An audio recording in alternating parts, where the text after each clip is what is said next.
Good evening, everyone. This is Henry Gambell with simpleroptions.com, and in today's free video I wanted to review some of the ideas that John had shared in a previous video based off some of these energy ideas. Now when you start looking at crude, one of the first things that I like to do, especially if you want to have some, or as precise as you can in the Fibonacci analysis, come down into your front month option or your front month series. With crude, it's one of the first that actually offers monthly expirations, and in this case we're going to be looking at the X expiration, which coincides with November. That's important because I find that it will give you more accurate extensions, accurate areas to follow for your retracements, and the big picture scheme of things, a bigger picture target. So at least for now, as this remains to be the current contract, I will be targeting 56.82 based off of that. Now, is this a spot where you want to come in and buy this? I don't know that I can necessarily recommend it here, or if you do want to come in and buy it, just think about what type of a pullback you may have to hold through. You'll notice the 21 EMA is right here at 47.71, and one of the things that I like to try and tie in with that is what does the decline that has preceded the rally look like in relationship to that level. You can see here based off of that we came just inside of it here, and then you'd also have a little bit smaller level you could find on a smaller time frame chart. Does a little bit better job of coinciding with this.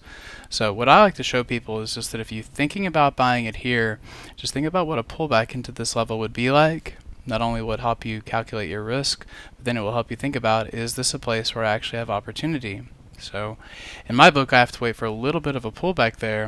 And then as far as a few of these other tickers go, kind of looking at a similar stance. Now, XOM had a great move today. There's two ways you can look at this. Very similar to crude, but of course I would feel a little more comfortable selling put options in XOM than I would in crude oil futures. Of course you can do it in either, but you can see how the similarity in these is simply measuring the decline that preceded the rally in relationship to the mean price on the daily chart. So on this particular instrument I'm looking at about 85, and if you got anywhere close to that, that is one place that I would start looking to sell puts. And then for EOG I would treat it exactly the same way. Any of these charts that kind of represent these cleaner patterns tend to have better symmetry.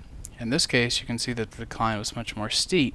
So how do you look at this? We'll come back down to a smaller time frame chart, and if you can, find one that has a squeeze. Now that's a little bit too small for what I would want to measure. But coming back into something like the 195-minute chart, we can come back and look at the declines that have preceded this rally. And this is the level that I would be using if I wanted to start getting involved with some of these trades. I think this is important because there's so much to be said for planning your trades as opposed to just jumping into them on a whim. I've got some other stronger tickers that I'll review in the premium video tonight that will give you a little bit more opportunity in the NASDAQ. But if you're looking to get involved with the energy products, these are a few places to look in the names that I've mentioned. And then of course we can also come back and look at XLE, where you've got some bigger squeezes that are forming. Admittedly, this one is also extended from your 21 EMA and also where you would find symmetry. But if you step back into the weekly chart, and especially if you're a fan of this inverted head and shoulders, it's a little, sloppy, but you can see what we're looking at. If you like that idea in the pattern, it's also worth pointing out the squeeze that has started to develop. And while it's hard to make these crazy recommendations, you say it's crazy because to jump out and say you've got a $10 target on this, it may take a good bit of time to get us there.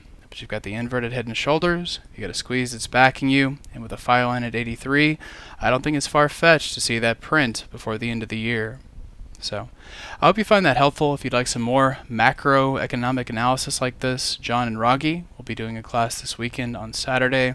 It's going to get started on the 15th from 11 to 5 p.m. Central Time. And then the second part of that package will include some live trading around it as well. So if that's something that you think would find helpful, there's going to be some details on it presented after this video, and I hope to see you there.